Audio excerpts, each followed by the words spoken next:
Eh bien, allons-y alors. Bonsoir à toutes et à tous. Bienvenue au 308. L'Ordre de Nouvelle-Aquitaine, l'Ordre des architectes de Nouvelle-Aquitaine et le GPV sont contents, heureux de vous accueillir ce soir. On est ce soir pour la deuxième table ronde de notre cycle Les Jeudis du Réemploi, qu'on a mis en place avec le GPV.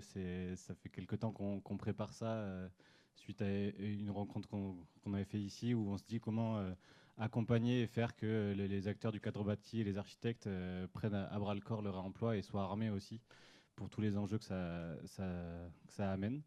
Et donc, alors, nous, avec l'Ordre des Archis, on travaille depuis pas mal de temps sur une commission prospective sur l'évolution des filières et sur l'évolution du métier aussi. Et du coup, c'est de travailler avec le GPV et toutes les synergies du GPV sur ce cycle de table ronde pour vraiment mettre des zooms sur des détails précis de techniques sur le réemploi et pour à chaque table ronde donner une réponse technique sur chaque sujet. Pour ce soir, je voulais aussi remercier le partenariat avec 3IS, donc la section images qui nous filme ce soir et qui permet que toutes les tables rondes seront rediffusées mises sur YouTube, sur nos chaînes respectives. Bonsoir à toutes et tous. Donc moi je suis Oriane Omé, je vais modérer la table ronde avec Boris ce soir et j'interviens donc au titre du GPV Rive Droite qui coordonne une démarche territoriale et partenariale sur la rive droite de la métropole bordelaise et en particulier sur les communes de Bassins, Senon, Floirac, Lormont et Bordeaux Rive Droite sur le réemploi des matériaux du BTP. Et c'est une démarche, je le précise quand même, qui est soutenue et financée par des acteurs institutionnels qui sont l'ADEME, la région Nouvelle-Aquitaine et Bordeaux Métropole. Et si je vous le précise, c'est que c'est aussi une démarche qui vise à générer de la connaissance et à partager auprès de toute la chaîne des acteurs et des actrices qui composent la chaîne de la déconstruction et de la construction dans la métropole et aussi au-delà de la métropole.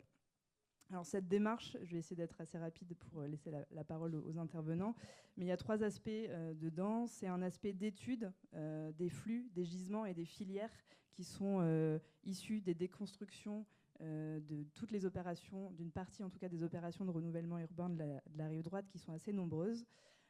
Cette démarche, elle comporte aussi un volet d'expérimentation sur des opérations pilotes de chantiers de déconstruction, de réhabilitation et bientôt aussi de construction neuve et d'espaces publics, dans le but vraiment d'accompagner les maîtrises d'ouvrage, il y en a quelques-unes qui sont là ce soir, dans la réalisation des diagnostics ressources qui permettent vraiment d'inventorier les matériaux et les équipements et de réaliser du réemploi in situ et ex situ. Et ça, on le fait en lien avec notre bureau d'études qui est spécialisé sur l'économie circulaire et le réemploi et qui se présentera aussi tout à l'heure. Et enfin, le troisième aspect, c'est un travail de partage et de connaissances, d'interconnaissance sur tous les travaux qu'on génère et qui sont générés aussi par l'écosystème du réemploi sur la métropole, dont les intervenants font partie aussi ce soir, dans le but de vraiment faciliter et acculturer les pratiques et les méthodes autour de ce domaine du réemploi. Donc ce soir, c'est la deuxième édition. Si vous avez manqué effectivement la première, vous pourrez la revoir sur YouTube. Elle sera en ligne jeudi prochain. Et juste pour vous donner quand même des petits éléments de conclusion de cette, en tout cas des éléments de retour sur cette première édition, on avait accueilli donc deux aménageurs, la FAB et l'EPA, et aussi le label Bâtiment Frugal Bordelais avec la ville de Bordeaux. Et pour vous donner une petite idée de ce qui s'est dit à ce moment-là, donc ça a permis d'évoquer vraiment les enjeux autour du réemploi des matériaux et de zoomer sur les prescriptions des aménageurs. Donc c'est un peu ce qu'on avait sous-titré, c'est comment le réemploi devient-il obligatoire, et associer les attentes aussi de ces aménageurs auprès des maîtrises d'œuvre que vous êtes ce soir, j'imagine. Donc ces prescriptions-là, ce qu'on retient, c'est qu'elles vont amener à faire évoluer les pratiques des concepteurs et aussi toute la chaîne de la construction et de la déconstruction. Et on en reparlera ce soir, mais il y a une vraie nécessité, en tout cas pour les équipes de maîtres d'œuvre, d'intégrer des nouvelles compétences de réemploi sur leur projet, soit en intégrant des AMO réemploi, économie circulaire, soit en se formant. Ça, on va un peu le marteler, c'est un peu le maître mot. Pour répondre à des enjeux qui sont vraiment inhérents à la pratique et qui ne s'improvisent pas. C'est la gestion des timings, c'est le sourcing, donc la recherche de matériaux, et c'est aussi d'orienter une stratégie pour faire que sur vos projets de conception, il y ait une efficience économique, écologique et sociale aussi. Et puis l'importance des synergies, on le rappellera aussi, entre toutes les équipes d'aménageurs, de maîtrise d'ouvrage, de maîtrise d'œuvre, les entreprises et les artisans aussi, ça c'est un point sur lequel on reviendra et qui est essentiel. Et puis la nécessité aussi derrière ça de structurer les filières et tout ce qui est assurantiel pour assurer aussi des bonnes pratiques. Et enfin, ce qu'on s'était dit aussi au final, c'est que le coût était complètement maîtrisable et on le reverra aussi ce soir si on respecte ces conditions-là.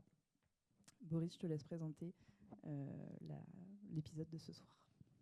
Donc, après avoir vu comment le réemploi devenait obligatoire via les zones d'aménagement, l'objectif aujourd'hui, c'était aussi de faire un zoom plus sur les maîtrises d'ouvrage et de voir comment aujourd'hui des maîtrises d'ouvrage assez importantes mettent en place et intègrent totalement la démarche réemploi au sein de leur fonctionnement. Et du coup, comment de fait aujourd'hui des cadres de la fabrication du bâti, du cadre de vie, en fait, vont intégrer de fait le réemploi, et en quoi les architectes, les maîtrises d'œuvre et tout l'ensemble, les artisans et tout l'ensemble de ces acteurs-là devront intégrer ces logiques et se les approprier au plus tôt. Donc l'idée, ce serait de voir dans un premier temps le contexte et les feuilles de route et comment vous en êtes arrivé à intégrer ça dans vos démarches et dans vos entités respectives. Et après, ensuite, de voir un peu plus de manière plus zoomée, de manière opérationnelle, comment vous mettez ça en place sur les types, sur l'opération, et après avec des exemples plus concrets. Et on finira par les questions-réponses en fin de table ronde, évidemment. Donc, ce soir, nous accueillons à côté de Boris Julie Grabeau, si je ne me trompe pas, qui est maîtresse d'œuvre en éco-construction et également maîtresse d'ouvrage pour Copébat. C'est ça, Julie. Fred André, à ma gauche, qui est directeur des projets de réhabilitation pour Domo France.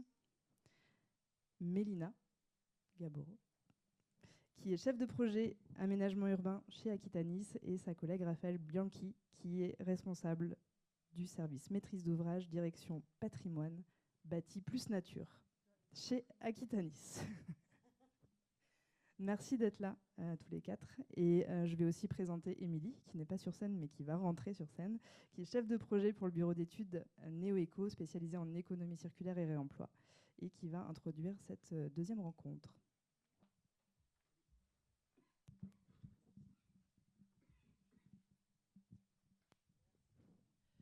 Bonjour à tous. Alors, moi je vais faire rapide parce que l'objectif c'est quand même que ce soit eux qui parlent le plus. L'idée c'est plutôt de vous faire une petite introduction. Ceux qui étaient là la dernière fois, on va revoir les définitions et ensuite on va voir un peu comment on intègre donc les compétences économie circulaire dans un projet, dans plusieurs types de projets. Donc déjà, on va parler quand même de hiérarchisation de la hiérarchie des modes de traitement et comprendre qu'est-ce que le réemploi. La hiérarchie des modes de traitement elle est définie dans le Code de l'environnement et en fait, elle explique comment traiter au mieux, de manière le plus écologique possible, des déchets, enfin des matériaux, on va dire, pas des déchets justement, des matériaux qui peuvent être issus d'un projet de réhabilitation, déconstruction ou même construction. Dans un premier temps, on va parler de prévention. Donc là, c'est toute mesure prise pour qu'un matériau ne devienne pas un déchet. Donc c'est par exemple ne pas déconstruire et réhabiliter un bâtiment. Ensuite, on parle de réemploi, donc c'est ce qui nous intéresse le plus. Là, le réemploi, c'est toute opération par laquelle des substances, matières ou produits qui ne sont pas des déchets, donc qui ont été identifiés en amont et qui sont considérés comme des produits, sont utilisés à nouveau pour un usage identique. Ensuite, quand on descend encore dans la pyramide de hiérarchisation des modes de traitement, on parle donc de réutilisation. Là, on détourne l'usage d'un objet. Donc, par exemple, là, vous avez l'exemple de la porte depuis le début. En réemploi, on réutilise la porte qui redevient une porte. Là, on a l'exemple d'une porte qui est utilisée en bardage. Là, c'est des éléments qui sont devenus des déchets, mais qui sont réutilisés par la suite. Et ensuite, on a un traitement de la matière. C'est donc là, on parle de recyclage. On est sur des opérations de valorisation par lesquelles les déchets sont retraités en substances, matières ou produits aux fins de leur fonction initiale ou à d'autres fins. Par exemple, pour la porte qui est en bois, on a du broyage et ensuite ça peut être réintégré dans des panneaux à particules. Et dernièrement, quand on a réussi à faire le maximum de prévention, de réemploi, de réutilisation et de recyclage, il reste forcément une petite partie des déchets qui vont être envoyés soit en valorisation énergétique, donc là on a une perte de la matière, puisque par exemple, valorisation énergétique du bois, on le brûle, et du coup, on ne peut plus réutiliser la matière. Et de l'élimination, mais ça, on n'en parle pas parce qu'on essaye de l'éviter au maximum. Ensuite, on refait un petit cadre réglementaire, parce que la réglementation, depuis ces 10 dernières années, a permis de promouvoir l'économie circulaire et le réemploi dans le milieu du bâtiment. Ça a commencé par la loi de transition énergétique pour la croissance verte, qui a du coup défini la hiérarchie des modes de traitement que je vous ai présenté juste avant. Il y a aussi du coup un objectif de valorisation nationale de 70% des déchets qui doit être valorisé, et la mise en place du tri 5 flux. Ensuite, les objectifs, ils ont augmenté, notamment avec la RE 2020. Donc là, on a, dans la RE 2020, c'est plutôt sur la conception. On a des outils qui sont mis en place, par exemple l'ACV, qui permet de valoriser le réemploi, car tout élément qui est considéré comme réemployé dans un projet a un impact nul dans l'ACV. Donc là, voilà, c'est quand même des outils assez forts et assez impactants qui permettent de valoriser le réemploi. Et plus récemment, donc à partir de 2022, il y a encore des actualisations assez récentes. Donc la loi AGEC, anti-gaspillage pour une économie circulaire, qui a rendu obligatoire le diagnostic PEMD, produits, équipements, matériaux et déchets, et qui a mis en place la REP PMCB. On en reparlera lors de la dernière table ronde, voilà, ça vous donnera envie de venir pour comprendre ce qu'est la REP, entre autres. Et on est passé du coup aussi d'un tri 5 flux à un tri 7 flux, et qui est maintenant actuellement un tri 8 flux, en rajoutant les fractions plâtre et fractions minérales. Donc voilà pour cette petite mise en bouche réglementaire. Maintenant, je vais vous parler très rapidement de vous voyez bien ça, de qu'est-ce qu'il faut faire donc pour intégrer de l'économie circulaire dans un projet. On va parler de déconstruction et de construction assez rapidement. Donc, par exemple, dans un projet de déconstruction, il y a en fait, l'objectif ici, c'est surtout de vous faire vous rendre compte qu'il y a beaucoup d'étapes à faire au fur et à mesure et dans chacune des phases du projet. Par exemple, sur un projet de déconstruction, ce qui est très important, c'est dès le démarrage du projet de faire les diagnostics PEMD réglementaires ou diagnostics ressources, qui sont des réelles études d'opportunité sur le bâtiment et qui permettent ensuite de décliner toute une stratégie d'économie circulaire via le DCE en intégrant des prescriptions et en phase chantier en accompagnant les entreprises à mettre en œuvre toutes ces prescriptions. Dans un projet de construction, forcément, il y a un peu plus d'étapes et c'est un peu plus cadré. On a en fait là l'idée, c'est qu'on a vraiment des actions importantes à chaque phase du projet. Notamment, il faut essayer de commencer le plus tôt possible à concevoir en intégrant de l'économie circulaire et du réemploi, en concevant avec des matériaux par exemple qui sont déjà présents ou en réalisant le sourcing de matériaux le plus tôt possible. Ensuite, il y a aussi toute la validation, et on en reparlera à la prochaine table ronde avec les assurances et les bureaux de contrôle, mais toute la validation technique des matériaux de réemploi qu'on veut mettre en place, qui ça doit être travaillé le plus tôt possible en phase APS et validé en phase pro, en tout cas avant la phase DCE. Et après, bon, toujours pareil, il faut intégrer toutes ces préconisations dans les marchés et le suivre en phase chantier. Voilà, de manière très simplifiée, évidemment, c'est un peu plus compliqué que ça, et encore, ça se fait plutôt bien. Ils vous le montreront juste après. Et pour terminer, donc, je voulais juste vous présenter quelques modèles. C'est évidemment non exhaustif parce qu'il y a plein de manières d'intégrer le réemploi, mais quelques modèles d'intégration de la compétence économie circulaire dans les équipes auprès de différents acteurs. Dans un premier temps, c'est de vous montrer donc qu'on peut porter la compétence économie circulaire en dehors du projet. Oriane en a un petit peu parlé et c'est ce que sont en train de faire la plupart des aménageurs. Là, on a l'exemple par exemple de la FAB, qui a un AMO réemploi qui intervient sur l'ensemble des projets qui sont portés par la FAB.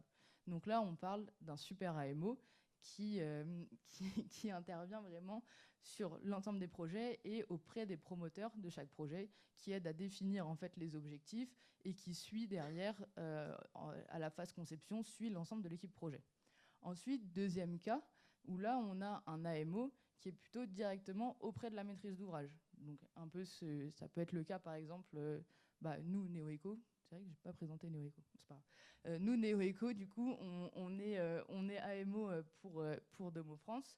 On les accompagne sur plusieurs opérations et on accompagne leur équipe de maîtrise d'œuvre surtout sur la déconstruction, mais à intégrer toutes les pratiques de déconstruction circulaire à l'échelle de l'ensemble du projet. Et sinon, le dernier cas, Donc là, c'est celui qui vous intéressera le plus, j'imagine, en tant qu'architecte, mais c'est quand la compétence économie circulaire est vraiment portée par l'équipe de maîtrise d'œuvre, que ce soit donc par un architecte qui fait du réemploi ou par un BE spécialisé qui intègre vraiment l'équipe de maîtrise d'œuvre et qui participe à la conception pure du projet. Et par exemple, c'est l'exemple que dont Julie vous parlera tout à l'heure de la conception de leur siège social avec Moonwalk, qui est du coup un architecte qui porte en propre la compétence réemploi. Voilà, maintenant vous allez pouvoir avoir leur point de vue sur tous ces sujets théoriques. Là, c'était la théorie. Merci beaucoup, Émilie. Du coup, Fred André, on va commencer par vous. Essayer de voir quel est le contexte et comment Domo France a intégré cette notion-là et comment a mis en place un peu cette feuille de route-là en interne. Alors, nous, on a commencé à travailler sur le sujet en 2020. Et pourquoi ? Parce que, effectivement, tout à l'heure, Émilie en a parlé, il y a des réglementations qui arrivaient, comme la loi AGEC et la RE 2020. On a aussi un autre élément qui est important, puisqu'on est aujourd'hui, pour l'instant, le premier et le seul bailleur Bicorp de France. Donc, ce qui fait qu'on a aussi pas mal d'objectifs à atteindre, et notamment des indicateurs à remonter pour renouveler effectivement cette certification. Un des éléments qui est important également, c'est qu'on a vécu tous le Covid et on s'est retrouvé entre autres avec une raréfaction de la matière et puis une augmentation aussi des coûts des matières premières, et puis on a eu la deuxième couche avec la guerre en Ukraine.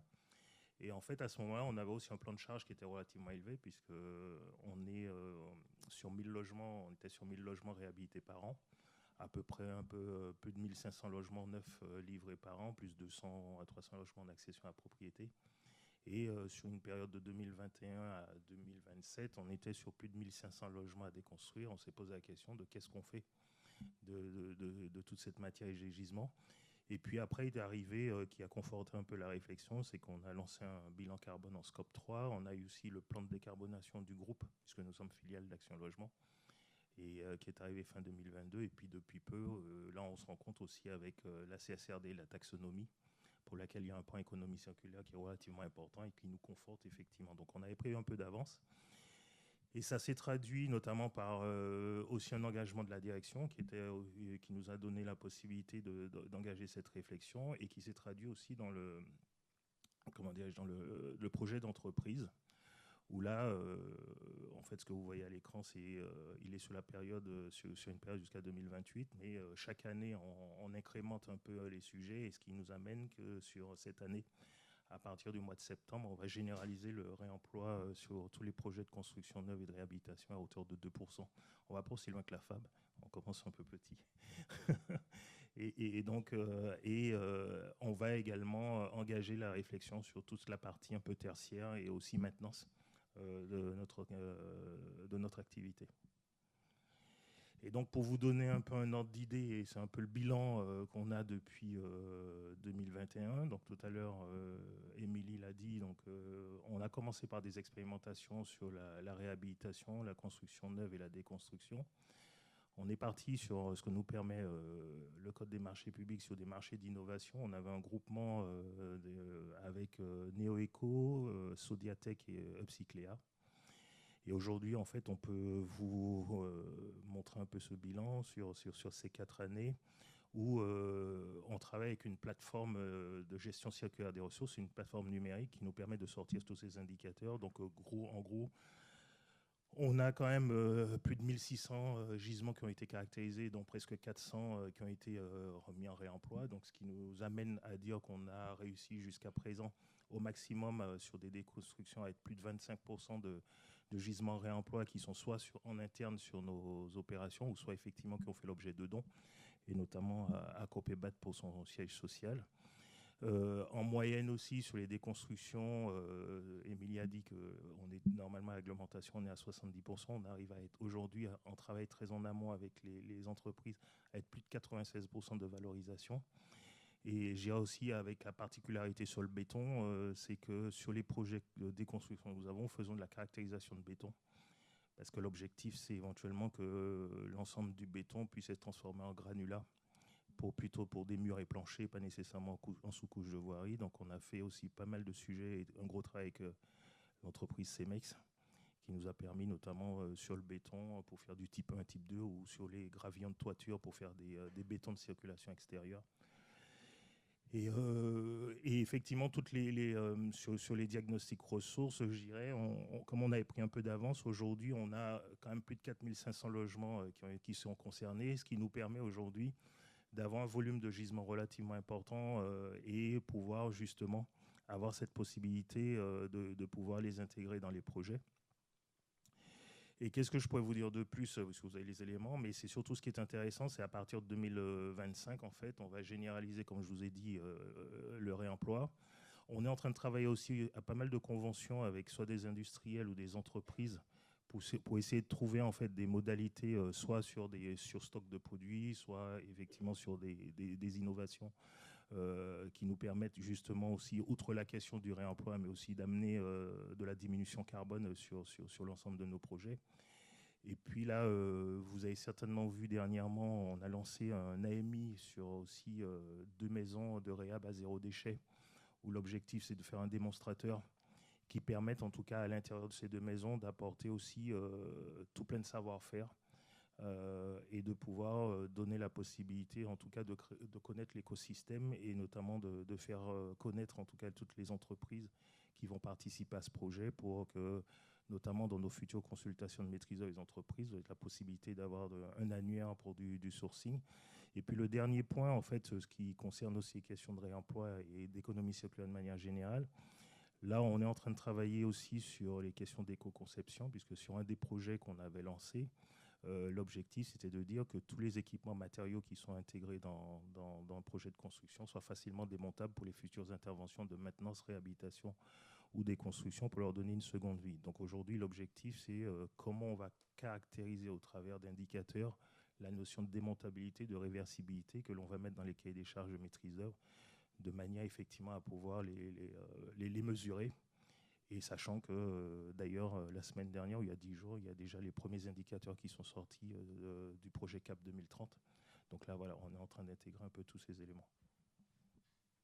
Merci beaucoup. Tu m'avais dit pas beaucoup parler, donc je crois.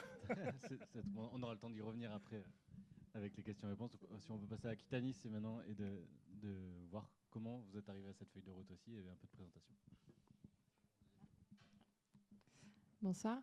Alors moi, je suis Mélina Gaboro. Je travaille à la direction de l'aménagement urbain d'Aquitanis. Donc il y a un office public de l'habitat qui gère plus de 20 000 logements sociaux, qui en construit, et on est également aménageur.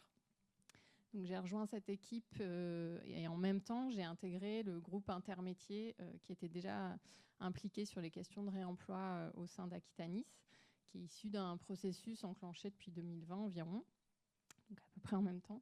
Cette démarche est née en fait en écho à la démarche de responsabilité sociétale de l'entreprise et puis à la raison d'être d'Aquitanis qui met en avant notamment le souhait d'habiter le monde en respect des humains et du vivant, de créer des réponses solidaires et responsables et de faire le choix de l'essentiel. Donc l'essentiel derrière ça, il y a aussi les questions de réemploi.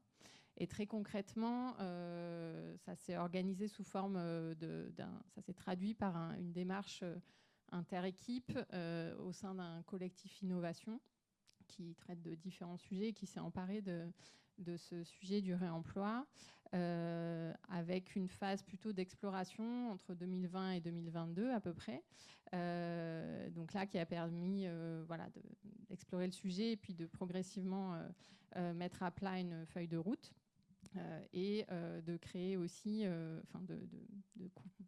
prévoir du temps dédié avec un alternant et puis progressivement également un mi-temps de chargé d'opération.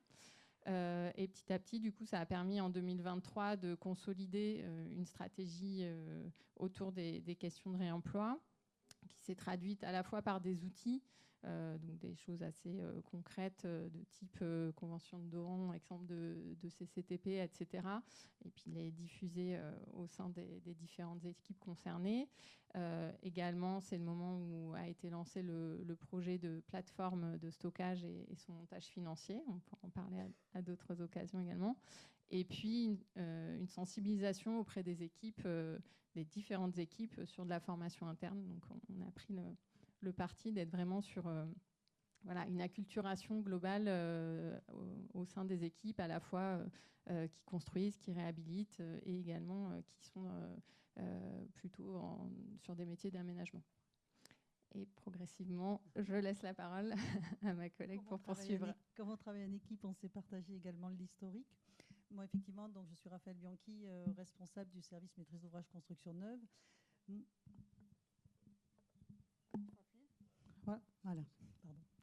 Et du coup, en fait, moi, j'ai été sensibilisée au réemploi parce que j'ai eu la chance de travailler en Normandie dans une SEM et j'ai participé en tant que maîtrise d'ouvrage à la Grande Dalle avec Construire et encore heureux, où c'est comme ça que j'ai découvert finalement un montage en maîtrise d'ouvrage en construction neuve. Donc, quand je suis arrivée effectivement chez Aquitanis en 2020, c'était tout naturellement finalement que l'enjeu de partager en fait ce sujet avec l'ensemble des équipes d'Aquitanis était vraiment une chance. Du coup, après l'exploration, on arrive à 2024. Mine de rien, ça nous a permis de systématiser certaines pratiques. Bien sûr, les diag PEMD et diag ressources, grâce à la convention aussi avec le GIP GPV et NeoEco, que l'on a signé effectivement. En réhabilitation, systématiquement maintenant, les consultations de maîtrise d'œuvre intègrent et demandent aux maîtrises d'œuvre de s'associer avec un AMO réemploi. En construction neuve, dans un premier temps, on incitait plutôt dans les programmes à une réflexion de réemploi sans imposer ni un volume. En revanche, la réponse à des concours ambitieux, notamment de la FAB, ont nécessité en fait des engagements des maîtrises d'œuvre et selon les sujets, Aquitanis, dans le cadre de son acculturation, se dote effectivement d'un AMO réemploi auquel on demande de travailler de manière très étroite avec nos maîtrises d'œuvre tout le long de la conception. Cette acculturation a permis également du coup de créer un poste qui est d'un poste de référent réemploi. Il est parmi nous dans le public, Thibaut, et qui va être finalement le chef d'orchestre au sein d'Aquitanis de tous les métiers, parce que c'est l'enjeu. On a la chance aussi chez Aquitanis d'avoir la déconstruction, la réhabilitation et la construction neuve, et on sait bien que c'est ces trois métiers, au travers de ces trois métiers, que l'on va pouvoir travailler intelligemment, en fait, en mode projet, en tout cas, sur le réemploi.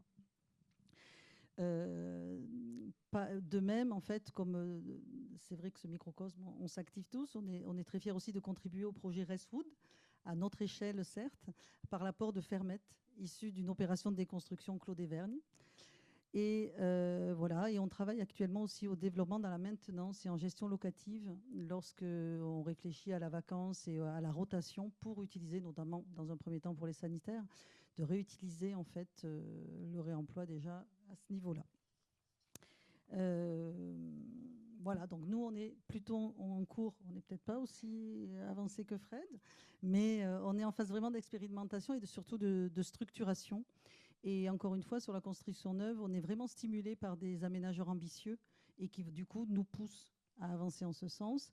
Et je pense aussi que la collaboration qu'on pourra avoir avec Domo France, en fait, sur des appels d'offres, sur la constitution de cahier des charges, en tout cas des bonnes pratiques, va être très précieuse dans les années à venir et dans les mois qui viennent. Merci beaucoup. Et du coup, on va passer à Julie pour COP et BAT. Du coup, là, c'était en tant que maîtrise d'ouvrage, mais l'objectif, c'était aussi de présenter un peu la coopérative. Et c'est une coopérative d'artisans et d'expliquer aussi comment, en interne, vous avez utilisé ces thématiques et internalisé ces sujets-là aussi. Je te laisse la parole. Merci. Donc, COP et BAT, c'est une coopérative d'activité et d'emploi. C'est-à-dire qu'on est un grand regroupement de plein d'individus qui ont chacun une activité d'entrepreneur. Donc, qui ont un statut d'entrepreneur salarié sur des métiers de l'artisanat du bâtiment. Donc, on a des charpentiers, des plombiers, des peintres, et sur les métiers de la maîtrise d'œuvre, voilà, non soumis à l'ordre des architectes. Voilà. Et donc on est répartis sur tout le nord de la Nouvelle-Aquitaine, en allant de Poitiers au fin fond de la Dordogne et jusqu'au bassin d'Arcachon. C'est à peu près 150 individus donc qui rentrent et qui sortent, parce que l'objectif d'une CAE, donc une coopérative d'activité et d'emploi, c'est d'accompagner au projet d'entreprendre. Donc les personnes rentrent dans la coopérative, tout est déjà prévu pour lancer une activité, l'assurance, l'accompagnement technique, l'outil pour faire les devis, tout ça. Et ils ont 3 ans pour tester cette activité. Et au bout de 3 ans, on a la possibilité soit de sortir de la coopérative pour monter sa propre structure, donc avec un autre numéro SIRET et une autre forme juridique, ou de devenir associé de la coopérative et de pérenniser son activité dans la coopérative. Voilà. Et donc, tous ces individus-là se retrouvent autour de valeurs, puisque nous, ce qu'on souhaite, c'est construire, co-construire et co-construire. Donc voilà, cette slide vous montre le parcours de l'entrepreneur. Et donc, cette coopérative, elle est gouvernée collectivement par tous ces individus, donc assemblée générale, conseil d'administration, groupe de travail sur des thématiques. Et donc, ce projet de siège social qu'on a depuis assez longtemps, parce que cette réflexion date de 2017 à peu près, je vois que ça sourit dans le fond de la salle, effectivement. L'idée, c'était de réussir à construire un siège à notre image, et donc qui résonnait avec ces valeurs de construire et co-construire et co-construire, donc de construire ensemble. Donc ça veut dire que nos entrepreneurs ont participé à l'acte de construire. Donc on est maître d'ouvrage, mais également entreprise de la construction. Donc ça, c'était quand même assez rigolo sur cette expérience. Et donc de mettre en avant des principes constructifs qui mettent en avant nos savoir-faire, et donc le réemploi en fait partie. Voilà, je m'arrête peut-être là sur cette question. Merci Julie. Ça marche? Non? Si? Ah ok.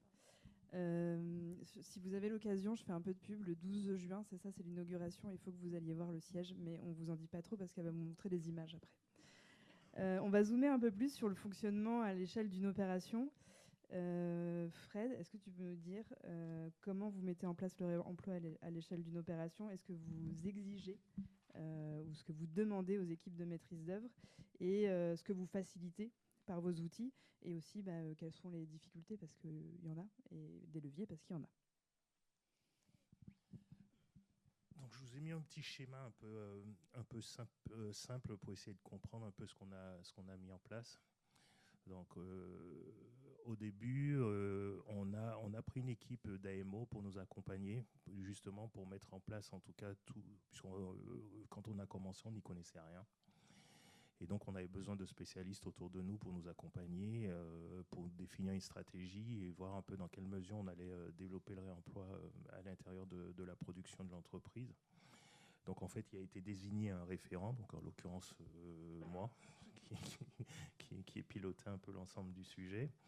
Et comme tout à l'heure, je vous ai dit qu'on a lancé les expérimentations sur la construction neuve, la réhabilitation et aussi la déconstruction.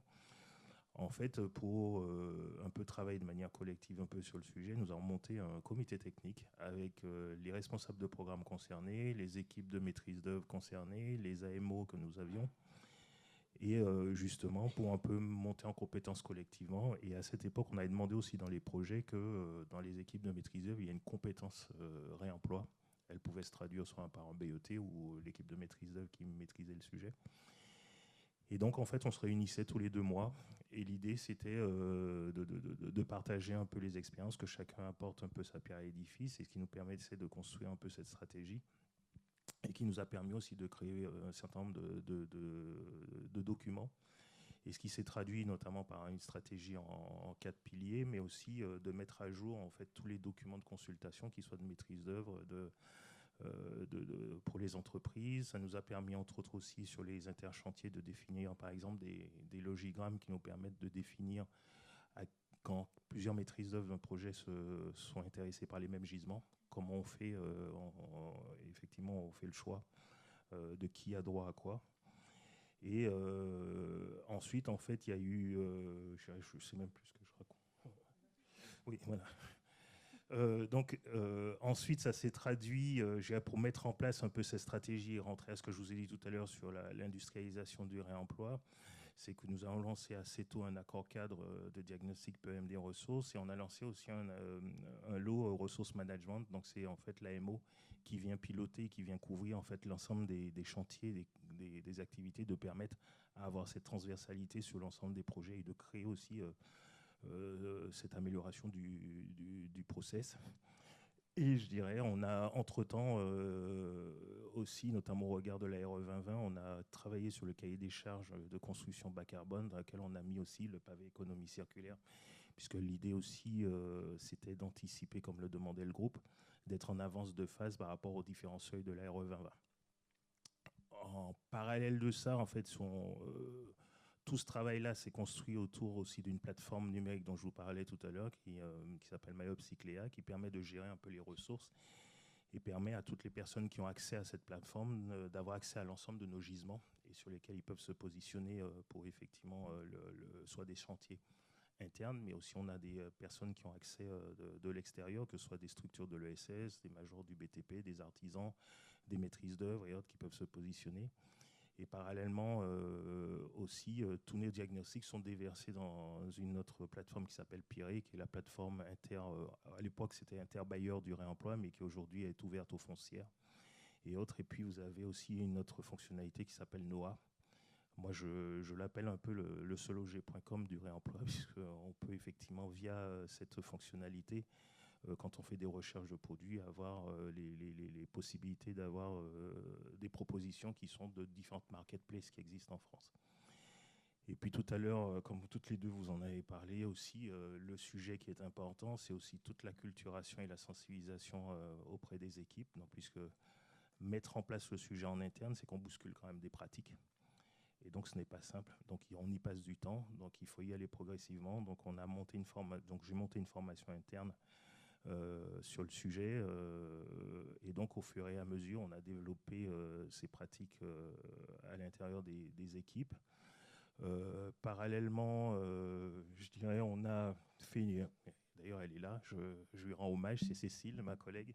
Donc aussi puisque nous sommes chaque année, on a une quinzaine RSE au mois de juin, et aussi pour participer à cette acculturation, on a créé une scénographie, et Cécile a créé une scénographie sur les matériaux qu'on avait récupérés des chantiers de déconstruction pour montrer aux collègues un peu comment les matériaux peuvent aussi avoir une seconde vie, ce qui a été aussi assez intéressant. On a également sur un chantier de déconstruction des tours Henri Sellier à Senon, on a fait une vidéo qui retrace l'ensemble du parcours et toutes les étapes qui existent sur un projet de déconstruction. D'ailleurs, vous pouvez la retrouver sur YouTube.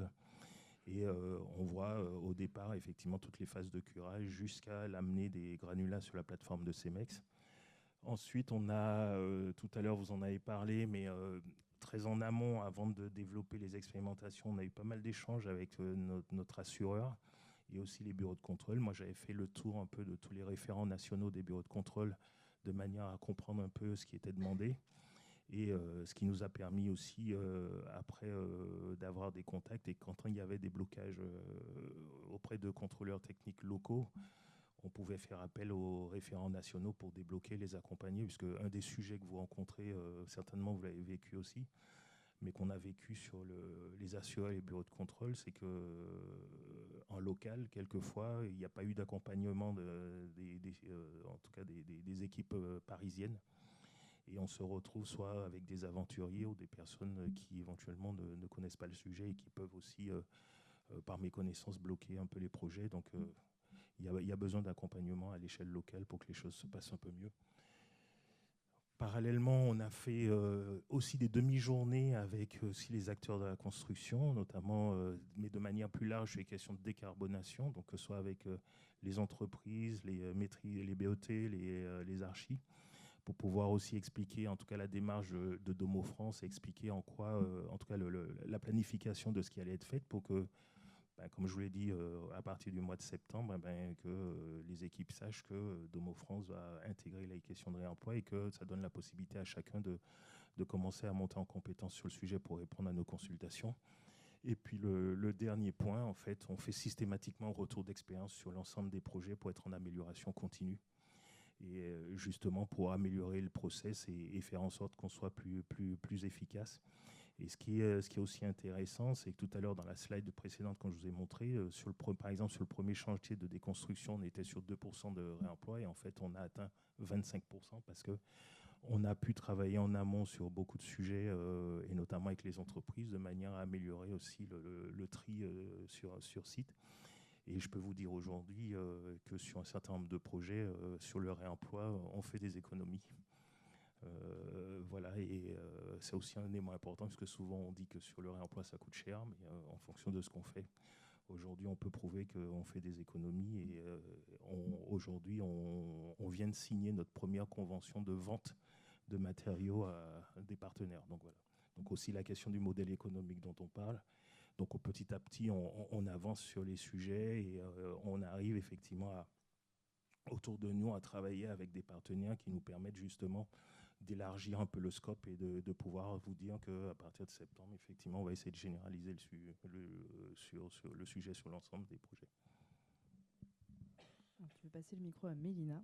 On va zoomer du coup sur une opération aux Aubiers et même question, comment ça se passe sur une opération, c'est quoi les difficultés, c'est quoi les leviers, comment vous faites? Oui. Je ne sais pas si je pourrais pointer pour montrer un peu les espaces, je ne sais pas si ça marche. Je vais tester, sinon c'est pas grave. Ouais, c'est pas mal. Alors oui, je propose d'illustrer un peu la réponse avec donc un projet qu'on mène en ce moment. Donc sur le projet de renouvellement urbain des Aubiers, enfin Aubiers-Lac. Nous, à Aquitanis, on a 720 logements sur la résidence des Aubiers. Donc cet ensemble-là, la résidence des Aubiers, cette partie-là appartient à Domo France qui est en train de terminer sa réhab. Et tout le reste, c'est Aquitanis. Donc c'est 720 logements. Et puis c'est aussi cette dalle de stationnement, donc sur 4 niveaux, 180 places de stationnement à peu près, qu'on s'apprête à déconstruire. Les travaux vont commencer au mois d'avril. Et puis, sur les bâtiments d'habitation, on réhabilite, on rénove, on résidentialise surtout. Donc, c'est beaucoup de réhabilitation des parties communes. Et puis, on a aussi tout un enjeu d'activation des pieds d'immeubles, puisque c'est un quartier historiquement sur dalle. Et donc, on a un niveau sous dalle qui se retrouve être le niveau du sol et de la rue et qui offre des potentiels intéressants pour des activités et plein d'usages différents. Donc, en particulier sur certaines de ces alcôves, donc ces espaces sous dalle, on prévoit d'aménager des locaux vélos, des locaux individuels dans un premier temps. Et ça, on souhaite vraiment les faire avec des matériaux de réemploi, en particulier des matériaux issus de la déconstruction de la dalle. Puisqu'en fait, du coup, vous l'avez compris, on a des imbrications d'échelle, de temporalité et de type d'intervention sur un même site qui est vaste et qui offre des opportunités de réemploi intéressantes. Donc on essaie de pousser le sujet, c'est une bonne occasion en fait de le faire. Et puis on a différentes maîtrises d'œuvre aussi dans ces projets d'ampleur différentes. Donc sur ce secteur-là, c'est pas encore lancé, donc ce sera une future équipe. Mais actuellement, on a une équipe de maîtrise d'œuvre qui est chargée de la réhab et de la déconstruction de la dalle, de tous ces ensembles-là. Et puis une autre équipe de maîtrise d'œuvre qui s'occupe de 2 petites alcôves, ici et ici, pour les locaux vélos. Donc on est évidemment dans des cas différents, mais pour le volet qui concerne la réhab et la déconstruction de la dalle, là on avait demandé une compétence réemploi dans l'équipe de maîtrise d'œuvre. Donc c'est un peu le 3e cas de ce qu'Émilie vous a présenté tout à l'heure. Là on exigeait cette compétence. On n'avait pas imposé de pourcentage ou de choses chiffrées sur nos attentes en matière de réemploi, mais par contre c'était un des critères de notation de la note technique du point de vue de l'éco-conception et voilà, ça comptait pour nous. Évidemment, sur la maîtrise d'œuvre concernant les locaux vélos, c'était un peu le même cas, mais là on n'exigeait pas une compétence réemploi affirmée. Par contre, de la même manière, c'était un critère de notation et voilà, l'archi missionné avait fait des propositions intéressantes de ce point de vue-là. ce qui est en train de se jouer, c'est donc des phases de conception et puis la préparation de la déconstruction. Et donc par exemple sur la conception des locaux vélos, on est parti sur des choses assez modulaires et remobilisables. Et au moment du début de la conception, on ne pensait pas pouvoir utiliser ce qu'il y avait dans la dalle parce qu'on n'était pas sur le bon timing. Finalement, la déconstruction de la dalle a pris du retard. On a finalement l'opportunité de réutiliser des aciers notamment qui pourront être déposés soigneusement et donc qui viennent réintégrer le projet des locaux vélos. Donc tout ça pour dire que finalement, en fait, on a besoin absolument de souplesse et d'agilité et notamment de la part des maîtrises d'œuvre.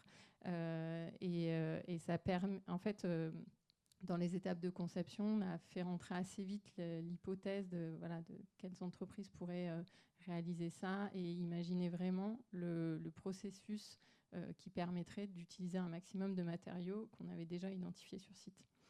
Donc ils ne sont pas encore réalisés, ces locaux vélos, parce que c'est pas si simple de trouver les entreprises pour réaliser les travaux en ce moment, de ce type-là. Donc on prend plus de temps que prévu, mais on va y arriver, c'est certain.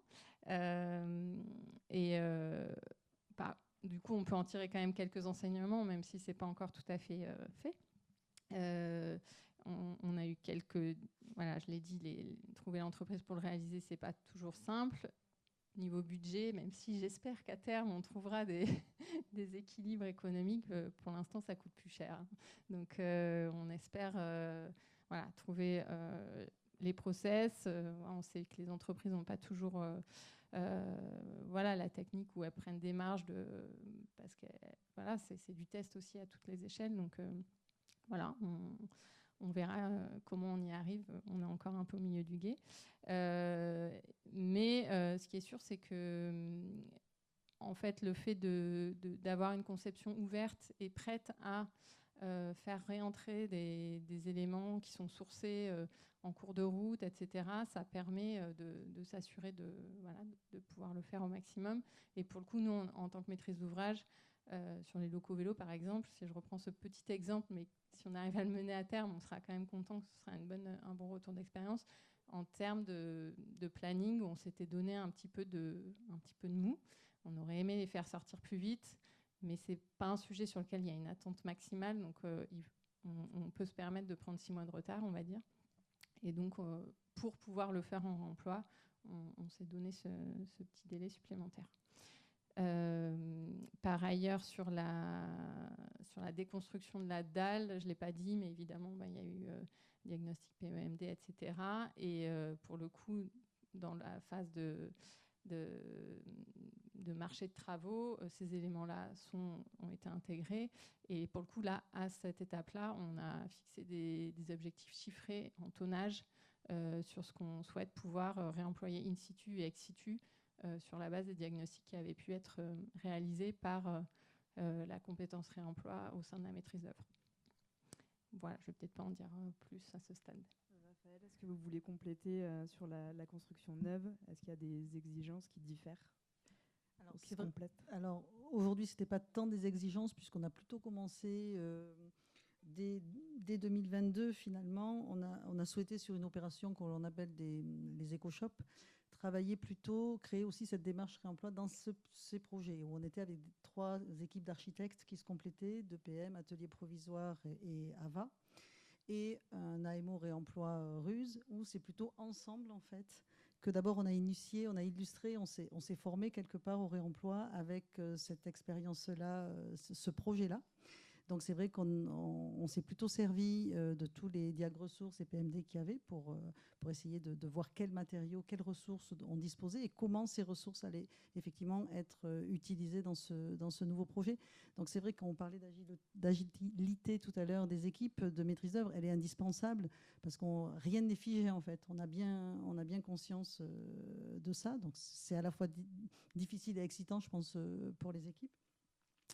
Et effectivement, la difficulté, après, c'est la temporalité. Donc, c'est vrai qu'on y va, on a commencé en fait par une opération, une autre, et comme je le disais tout à l'heure, avec l'ambition des aménageurs, Maintenant, on va un petit peu généraliser les choses, ce qui n'était pas le cas. Et maintenant, alors on n'est pas encore à imposer un pourcentage, mais on va y venir puisque nos aménageurs nous imposent ce pourcentage. Donc ça va se traduire dans toute l'échelle, les consultations maîtrise d'œuvre et bien sûr les consultations d'entreprise. Et ce que je voulais juste dire, oui, c'est que en tout cas, les freins, les leviers, c'est plutôt la chance que l'on a de disposer de ressources. D'abord au sein d'Aquitanis, donc en mode projet. Mais maintenant, effectivement, avec les différentes plateformes qui existent, eh bien, on va pouvoir aller faire nos petites courses. On a la chance aussi de développer la plateforme. Donc, on va aussi pouvoir stocker parce que ce n'est pas tout d'identifier des ressources. Mais il faut justement, en raison de la temporalité, il y a une ressource intéressante, mais le chantier va démarrer que dans 2 ans. Comment on fait? Donc, il faut vraiment, ce n'est pas du stockage pour stocker, mais il faut vraiment être sûr du matériau qu'on veut réemployer. Donc du coup, c'est vrai que bon, c'est un circuit virtueux. En tout cas, on s'attache à ça et c'est pour ça qu'on veut développer cette plateforme en interne. Et puis, voilà. Et un des leviers aussi, c'est que si en interne, en tout cas chez Aquitanis, on a réussi à faire une visio avec notre assureur et qui, effectivement, est très disposé et plutôt enclin, justement, à accompagner les projets, notamment ce projet d'EcoShop. Donc ça aussi, c'est un atout parce qu'on avait en face de nous quelqu'un qui connaissait en fait le réemploi et qui avait envie de nous aider, donc par la constitution de dossiers techniques très en amont, en collaborant avec nos bureaux de contrôle. Donc ça, en tout cas, on sait que ça marche et que ça va pouvoir, là aussi, une acculturation peut-être des bureaux de contrôle locaux, mais on est très positif sur ce sujet-là. Voilà. Les bureaux de contrôle, on en accueillera un le 17 avril prochain. Il y aura Al Control qui sera là aussi sur le 3e jeudi du réemploi et sur les plateformes de matériaux, les plateformes de réemploi, ce sera le 12 juin. Voilà, donc si vous voulez revenir, notez ces dates. Oui, tu as oublié quelque chose. Ouais, juste une petite chose parce que c'est un peu spécifique, pardon.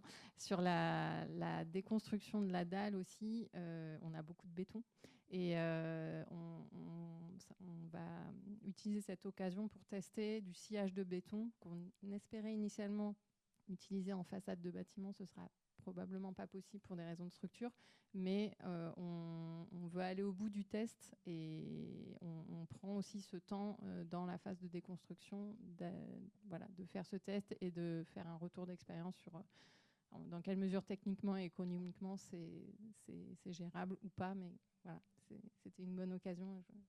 Ça me paraît important de le préciser aussi. Ok. Merci. Julie, c'est hyper intéressant parce que tu vas pouvoir illustrer tout ce qui s'est dit avant, parce que vous êtes quasiment à la livraison, là, c'est en quoi, avril-mai 5 mai. Le 5 mai. Voilà, donc tu vas illustrer tout ça et alors vous avez un projet quand même assez particulier. Je ne vais pas en dire trop, mais voilà, pour moi, vous êtes aujourd'hui le projet démonstrateur dans la métropole de ce que c'est le réemploi. Et vous avez poussé les curseurs hyper loin. Comment vous avez travaillé chez Copebats? Et j'ai une deuxième question. Comment vous avez... Parce que vous n'avez pas voulu d'avoir d'AMO. Vous avez voulu travailler avec des archis en direct. Et comment, justement, cette équipe d'archis, elle vous a épaulé dans ce travail qui était aussi pour vous une découverte, quoi. Oui, alors effectivement, comme nous, on a porté le réemploi peut-être avant même d'avoir choisi les archis, et qu'en plus, comme c'était une construction, on n'avait pas, nous, de gisement en interne. C'est vrai qu'on a pas mal profité de fait d'être vraiment un acteur économique là, du territoire bien identifié pour que nos amis, les autres acteurs du territoire, nous fassent part de leur sourcing. Donc du coup, nous, on a pris le parti de faire un peu la MO nous-mêmes, en fait. Donc on a cherché une équipe d'archis qui pourrait porter la compétence en interne, vu que nous, on allait déjà faire plein de choses.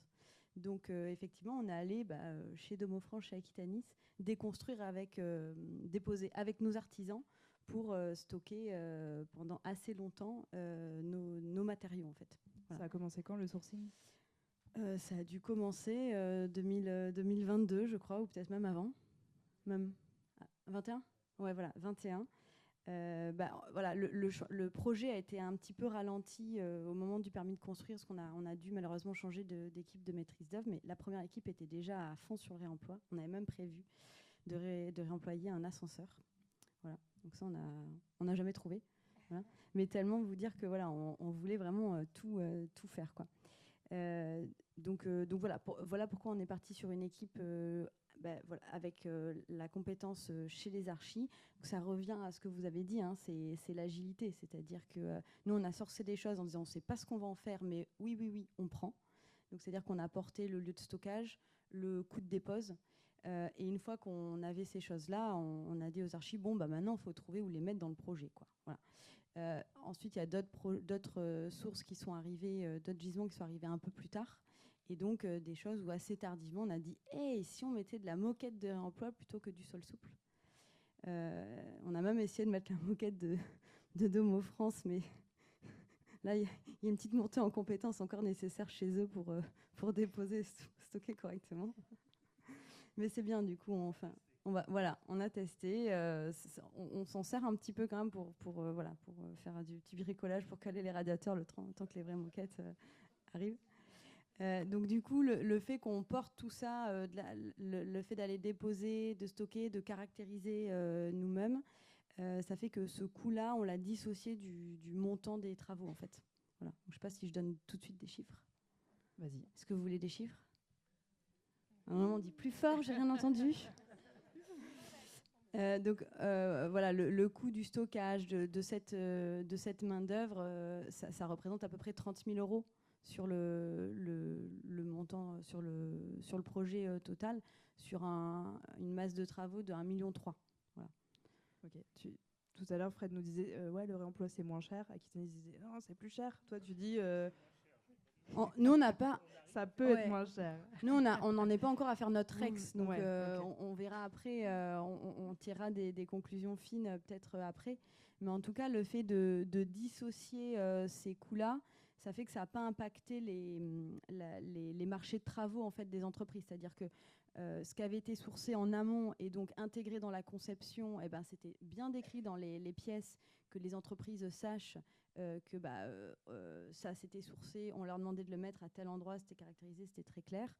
Et par exemple, le sol souple, on l'a prévu en neuf, donc l'entreprise avait prévu sa pose et sa fourniture, mais comme nous on a bien rabâché, y compris à la négociation, que nous on voulait faire du réemploi, c'était notre volonté de maîtrise d'ouvrage, et qu'on leur demandait d'être agile à eux aussi, quand on a trouvé un fournisseur avec des prix compétitifs, et quand on a dit à l'entreprise, voilà, en fait, on a trouvé un fournisseur, pour vous, ça vous change rien, ça vous change votre fournisseur, mais vous restez en post-fourniture, c'est passé assez facilement. Ouais. Et là-dessus, l'équipe d'archi, elle a eu un rôle?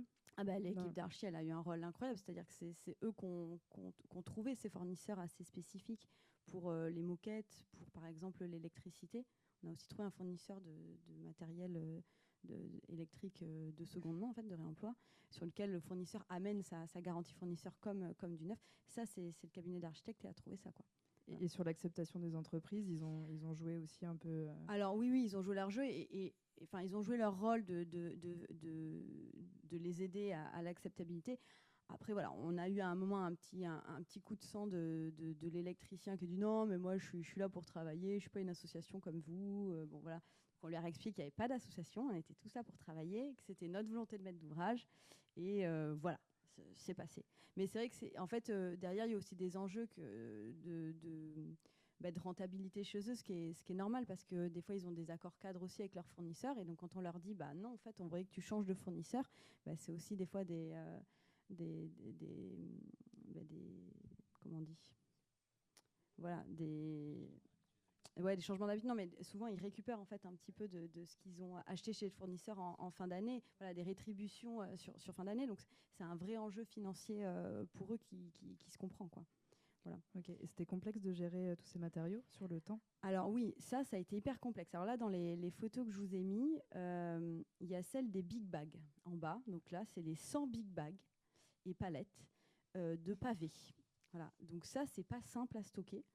Et ça, nous, on l'a pas stocké nous-mêmes. Donc ça, c'est Valodem. On a le droit de dire des noms? On peut dire des noms, oui. Donc ça, c'est Valodem qui nous les a stockés pendant presque 2 ans. Et en fait, c'est difficile en 2 ans. Nous, les personnes qui ont suivi ça n'ont pas toujours été là, ont changé. C'est aussi ça, la coopérative. Et on a eu du mal à garder un suivi fin de tout ça. Et donc, on s'est reposé plusieurs fois la question, parce qu'on savait combien il y avait quelle quantité de déposés. Ça, on a les photos avant que ce soit déposé, mais ensuite combien il y a de quantité dans les big bags, combien il faut livrer de big bags. Et ça, c'est pas simple en fait.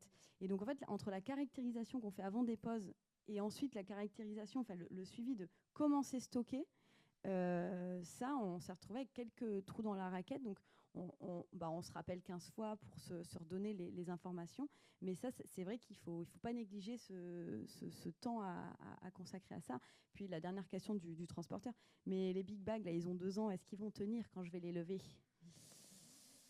Ils ont tenu. Voilà. Mais en fait, voilà, tout ça, c'est quand même des petits points durs qui peuvent à un moment devenir vraiment problématiques, parce que sans big bag qui pètent quand on les lève, ça fait beaucoup de pavés à ramasser, quoi. Voilà.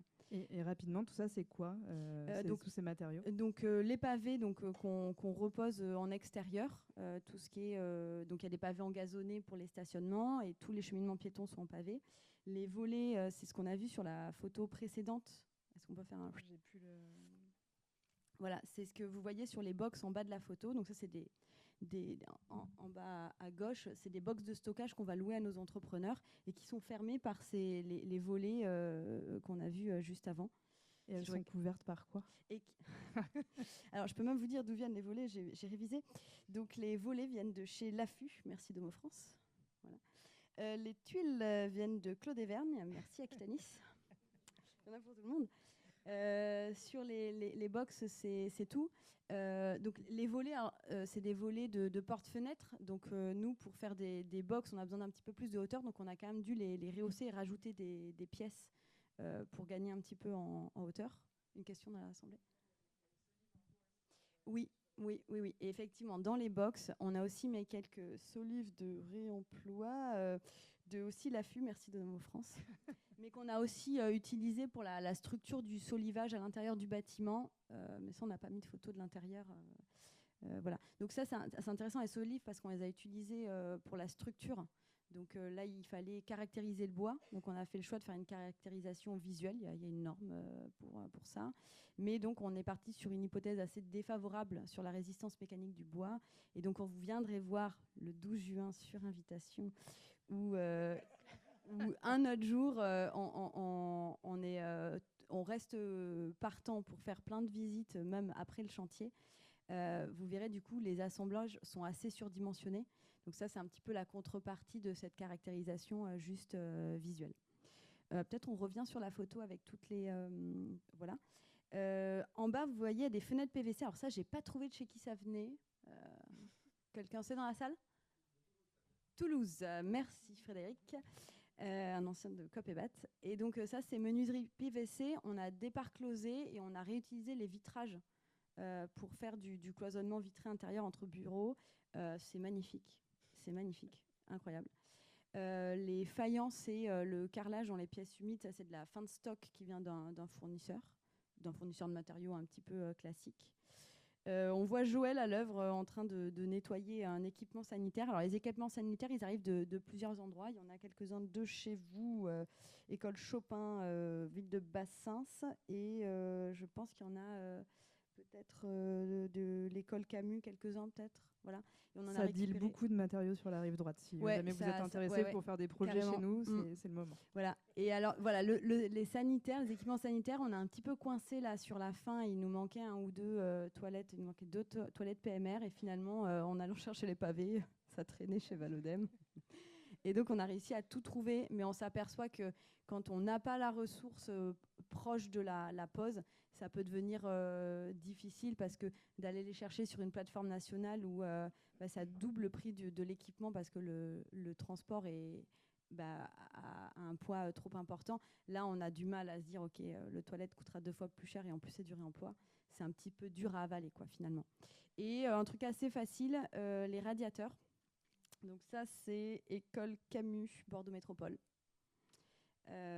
Et ça, c'est assez facile, ça marche bien, les radiateurs en fonte. On les envoie chez un petit fournisseur du coin qui désassemble et nous les a remis à la dimension. Alors, je pense que ceux de l'école, c'était des 16 colonnes, donc des trucs qui faisaient, je crois, 1m60 ou 1m80 de long, et ils sont revenus avec des éléments de 60 cm. C'est là qu'on voit que le bâtiment est hyper performant, en fait.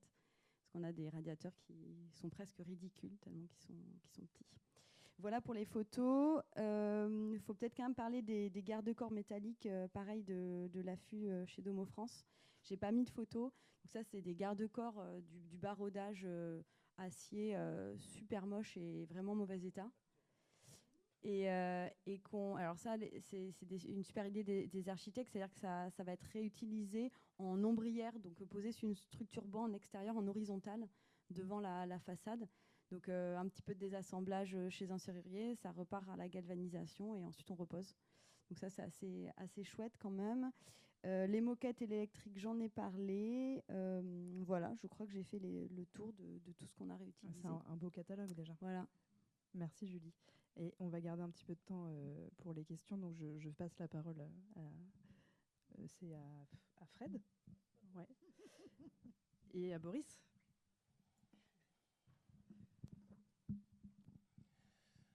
Mais donc, allez-y, pour montrer là, l'idée c'est de nous regarder des projets un peu plus en détail et un peu plus zoomés, du coup, pour Domo France et Aquitanis par la suite. Oui, je vais faire vite. Là, c'est juste pour vous montrer un exemple, puisque tout à l'heure, vous avez vu sur le bilan, aujourd'hui, depuis 2021, on a près de 32 projets avec du réemploi. Là, c'est un projet un peu spécifique et qui est aussi dans le cadre de l'appel à projet avec la FAB. Et notamment, merci le GPV, puisque le GPV avait organisé un date du réemploi l'année dernière. Et donc, chacun, on venait avec nos besoins et aussi les gisements qu'on avait à proposer. Et à cette occasion, en fait, on a connu le représentant de Canopia. Et en fait, les discussions ont commencé. Et en fait, aujourd'hui, on a commencé à récupérer les premières pierres. Donc, dans le cadre du projet Canopia et la déconstruction qui se fait autour de la gare de Saint-Jean. Donc, on a en fait récupéré un certain nombre de pierres dans le cadre de la déconstruction. Et ces pierres, en fait, vont être envoyées dans une carrière pour être caractérisées et découpées et redimensionnées. Et là, on va pouvoir les intégrer en façade, effectivement, sur un projet neuf. Donc là aussi, on est sur des sujets un peu qui sont assez spécifiques et qui amènent aussi, tout à l'heure, comme le disait Raphaël, sur aussi la capacité de créativité aussi des équipes de maîtrise d'œuvre, d'avoir une matière et de se dire qu'est-ce qu'on va en faire. Et à travers cette occasion, et bien effectivement, aussi on a profité, et puis Canopia aussi récupère de la pierre pour les réintégrer, ce qui nous a permis aussi à travers la carrière de pouvoir un peu réfléchir. Et la question qui se pose aujourd'hui, c'est est-ce qu'on peut être à l'industrialisation de ce type de projet pour justement récupérer de la matière première et qui est assez noble, et de pouvoir les caractériser, les redimensionner à la manière dont on le souhaite, avec le cahier des charges qui a été donné par la maîtrise d'œuvre pour pouvoir les reposer sur un projet neuf. Donc aujourd'hui, on est en phase de consultation un peu sur le sujet.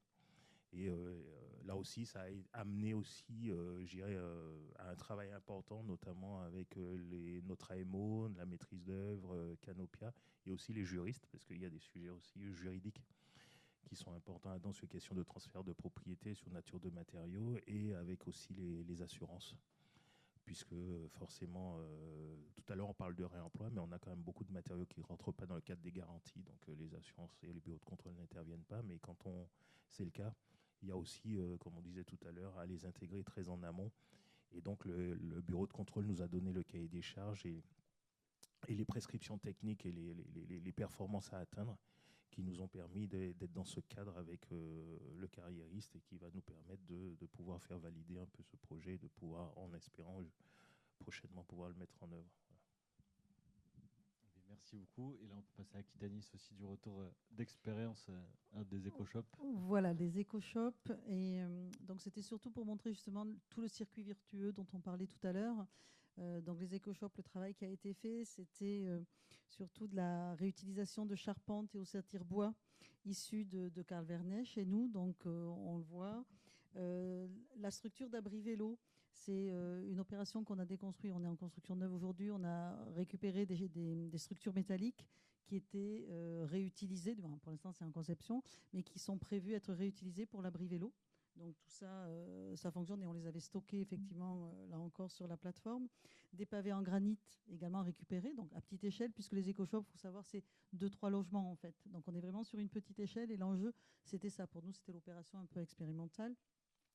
Du bardage qui vient aussi de Carl Vernet, qu'on retrouve donc sur une des opérations, et des portes d'entrée et des sanitaires qui venaient aussi du Clos des Vergnes. Voilà.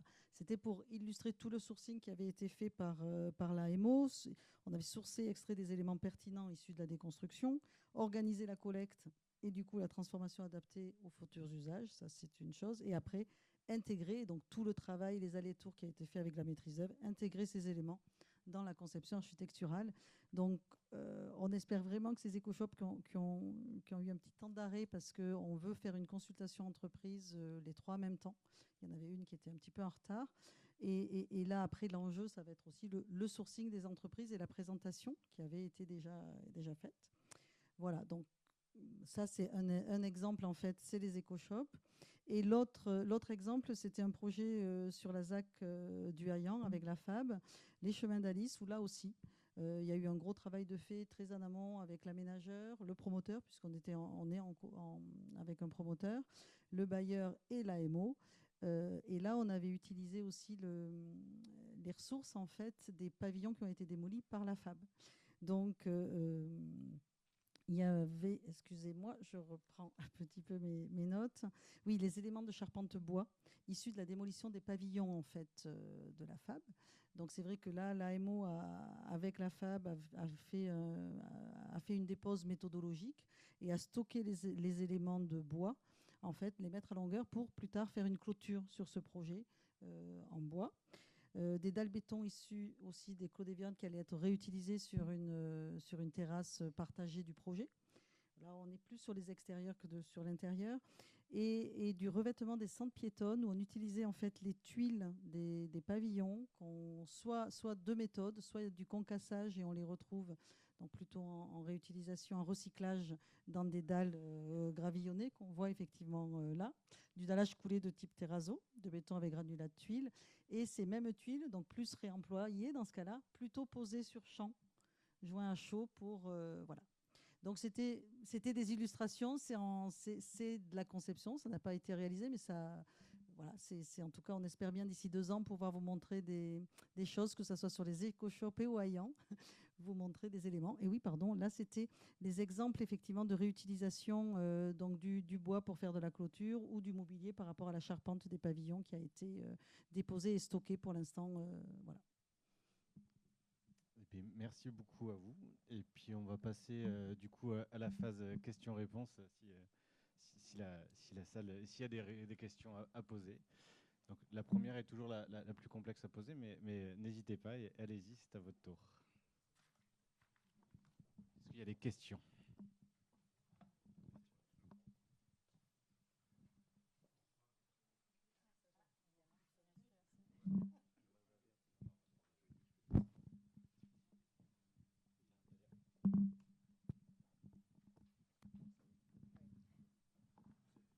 Bonsoir, Maxime Derrien, directeur du GPV Rive Droite.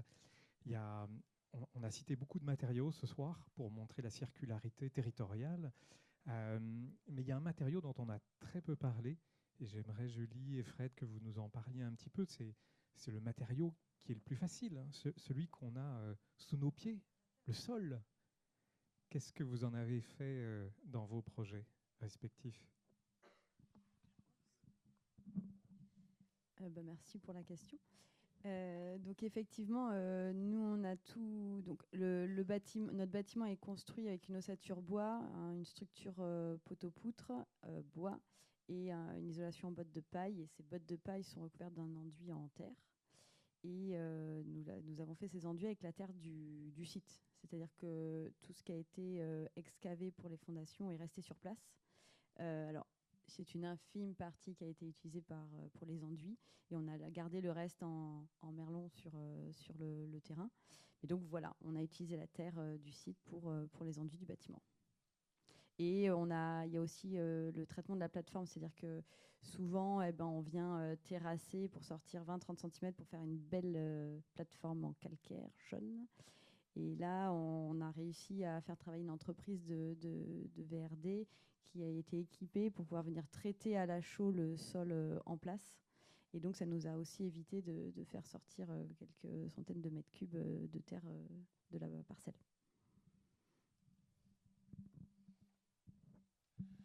Alors, pour Domo France, je n'aurais pas énormément de réponses puisque ce n'est pas un sujet qui est aujourd'hui rentré en exécution. Mais il y a un gros travail, en fait, il y a un projet expérimental qui est mené notamment sur Carré à Lormont, sur la question de la revalorisation des terres dans le cadre d'un projet qui est mené, qui est expérimental avec plusieurs équipes et qui aujourd'hui devrait rentrer en phase en tout cas expérimentale avec des prototypes qui permettraient de voir si on peut industrialiser, généraliser notamment les briques de terre par rapport aux excavations qui se font sur les différents chantiers. Après, je pense que tu peux préciser, puisque tu as quand même beaucoup plus d'éléments que moi, puisque tu es quand même pilote du sujet. Donc, voilà. On fera peut-être un jeudi sur les terres. Peut-être qu'on va quand même, sauf si tu veux rajouter quelque chose, Maxime, mais laisser la parole aussi. Juste très très rapidement, je sais que tu es passionné par ce sujet. Pour compléter, c'est de dire qu'en effet, on travaille avec une des dernières entreprises d'Aquitaine qui travaille sur la transformation de la terre argileuse que les aménageurs généralement ne savent pas quoi faire. Donc ça part pour se faire remblayer des carrières. Et là, l'objectif, c'est que l'argile, ça a une propriété thermique pour le confort d'été qui est assez extraordinaire et pouvoir le réinsérer dans la construction. Et c'est en effet, on est au stade prototypage sur les terres argileuses de l'EPA, Atlantique. Merci.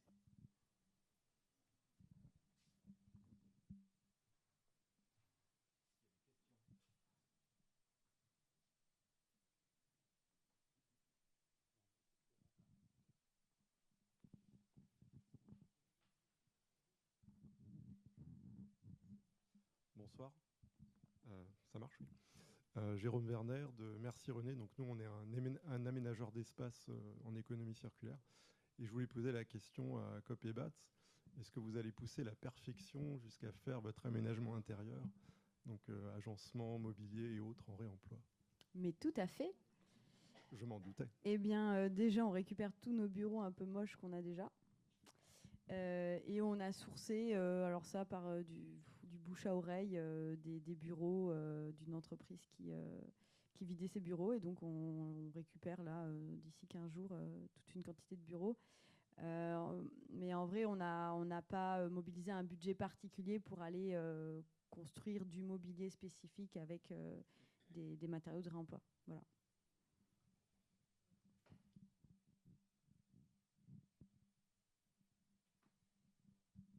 Je vais me permettre une question, alors plus aux deux bailleurs, mais sur la question de la réhabilitation, et donc c'est un petit pas de côté, mais est-ce que vous avez des processus dans vos opérations pour justement favoriser au maximum la récupération du bâtiment en tant que tel et donc pour réemployer le bâti à l'échelle du bâti, et quels sont ces process que vous pouvez avoir, ou comment en fait vous analysez lors des opérations si vous faites de la réhabilitation ou autre. On va dire que c'est un petit pas de côté parce que c'est vraiment à l'échelle du bâtiment, mais ça fait partie aussi de toute cette façon de penser aussi le bâti, d'acter avec ce qu'on a déjà en place.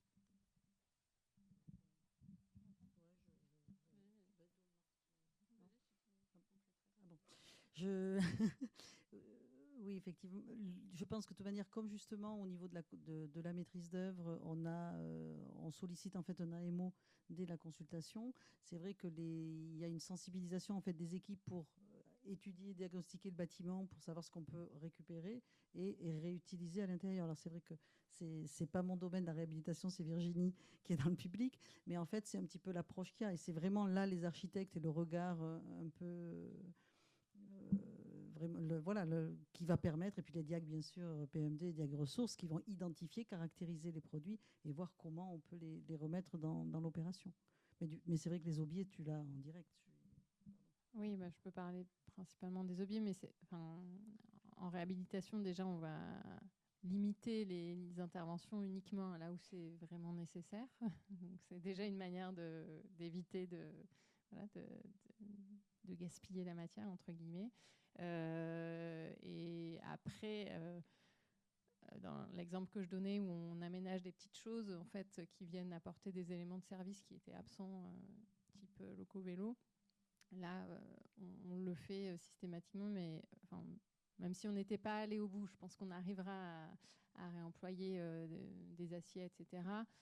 Sur des choses comme des luminaires, par exemple, on a du stock de luminaires qui ont été utilisés ailleurs et qui sont un peu systématisés. En plus, parfois, à l'échelle d'une très grande résidence, on peut en avoir pas mal. Et donc ça, c'est des petites choses que je pense qu'on a les réflexes aujourd'hui pour le faire un peu à tous les niveaux. Je ne sais pas si on a un process hyper défini, mais voilà, on partage ces réflexes et du coup, on saisit les opportunités quand c'est possible.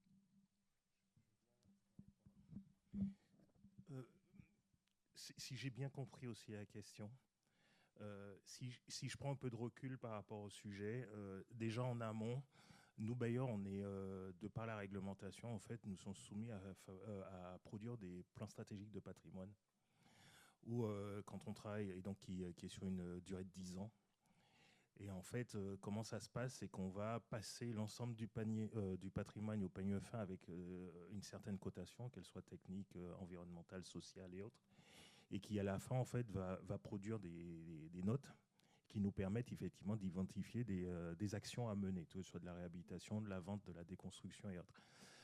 Donc ça c'est la première vision. Et puis après, comme vous disiez toutes les deux tout à l'heure, donc ensuite, après, une fois qu'on a identifié, notamment sur la partie réhabilitation, donc comme on est aussi sur 10 ans et au moment où on a fait la cotation, ben aussi, il y a la réglementation qui change, il y a plein de choses qui changent. Et notamment quand on désigne la maîtrise d'œuvre, en tout cas pour nous, on a systématiquement une mission de diagnostic, mais qui est un peu plus importante que celle du décret, où on va un peu plus loin. Et c'est à ce moment-là qu'on demande des scénarios, et notamment aux équipes de maîtrise d'œuvre, pour qu'on puisse regarder, les différents choix que nous avons. Parce qu'en fait, il est vrai qu'aujourd'hui, la question de la préservation des ressources est importante. Mais il faut qu'on intègre, nous, en tant que bailleurs, puisque nous conservons du patrimoine pendant très longtemps, et on loge aussi des gens. Donc il faut faire attention, nous, dans la réflexion, à faire en sorte que la question de l'usage, du confort aussi, on tient compte aussi, notamment, puisqu'on parle beaucoup en ce moment réhabilitation thermique, mais quand on fait aussi de l'isolation extérieure, ben, on peut générer aussi des questions de problèmes acoustiques. Donc aussi la question de la nature de la structure aussi importante. Il y a aussi la question aujourd'hui du confort d'été, puisque le GIEC dit qu'à Bordeaux, d'ici 2050, on aura des températures de 50 degrés l'été. Donc, et sachant qu'en plus, également, on a des populations qui sont vieillissantes, la question du maintien à domicile se pose. Et donc la question aussi, tout à l'heure, je parlais de réversibilité du patrimoine. Donc c'est tous ces éléments qui rentrent en compte, en tout cas dans les réflexions. Et puis aussi, il y a des problématiques qui sont liées aussi aux collectivités, hein, puisque vous le savez, des fois on fait des projets urbains avec des plans guides, avec aussi des choix qui sont faits avec la collectivité. Mais bien évidemment, je pense que avec aussi les réflexions, même si elles sont plus présentes sur le neuf, mais elles sont aussi sur l'existant, c'est notamment la question aussi du poids carbone des opérations. Quand je parlais tout à l'heure, nous on a fait un bilan scope 3, on est tous soumis à la SNBC, avec la neutralité carbone vers 2050. Donc on se doit de définir des stratégies pour essayer d'aller vers cette neutralité. Et avec aussi, la réforme du DPE qui a eu lieu au 1er juillet 2021, aujourd'hui sur les DPE, c'est l'étiquette la plus dégradée entre l'énergie et le GS qui remporte l'étiquette du DPE. Donc la question du carbone rentre aussi en compte. Et puis après, aujourd'hui, on a les financements qui intègrent aussi la notion carbone et GES dans les projets, qui nous amènent aussi à réfléchir de manière différente aux choix que l'on fait sur les patrimoines. Mais ce n'est pas aussi simple de dire qu'on est sur de la conservation, parce que c'est une équation à plein d'inconnus et qui n'est pas simple à résoudre. Et puis je dirais, pardon, j'ai un dernier point aussi, c'est quand on part sur la réhabilitation, le projet qu'on va faire, on part sur une durée en moyenne de 25 ans de cycle de réhabilitation. Est-ce que le patrimoine qu'on va réhabiliter correspond à la manière de vivre dans 10 ans et aux souhaits aussi de la population, parce que aussi les gens évoluent dans leurs pratiques, dans la manière de, entre guillemets, consommer le logement. Voilà.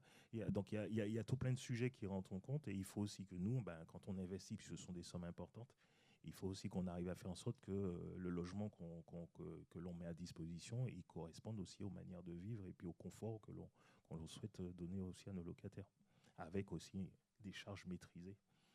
Aussi, ça c'est important.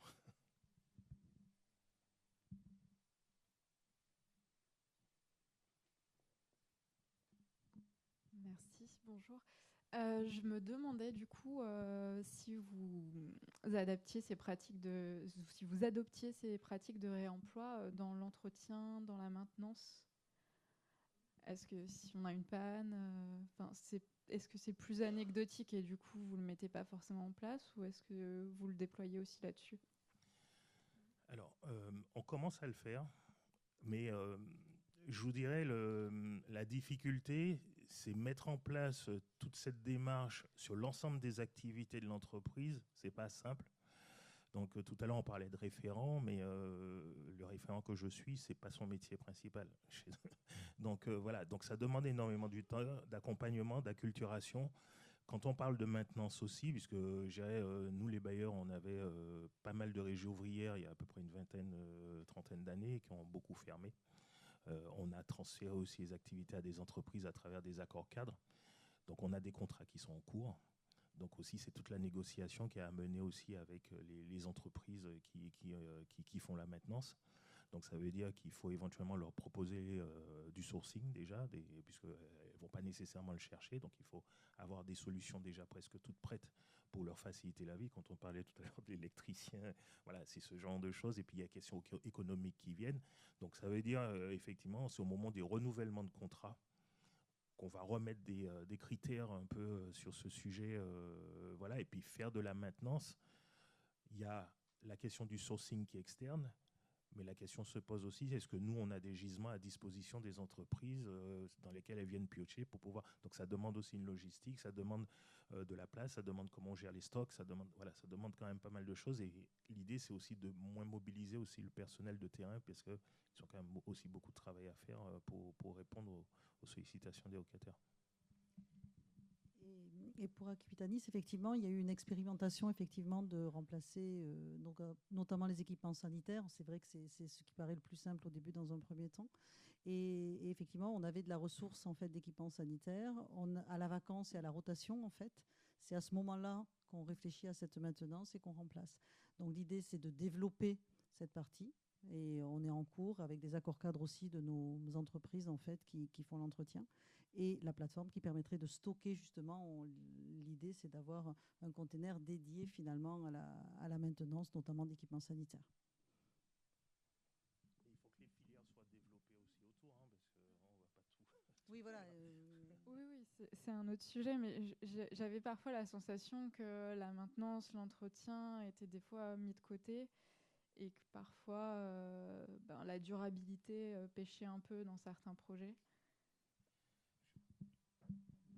Je dirais que ce n'est pas mis de côté, parce que j'ai dit qu'on ne peut pas tout faire en même temps, puisque c'est des pratiques qui existaient il y a encore presque 30-40 ans, qu'on est en train de remettre au goût du jour.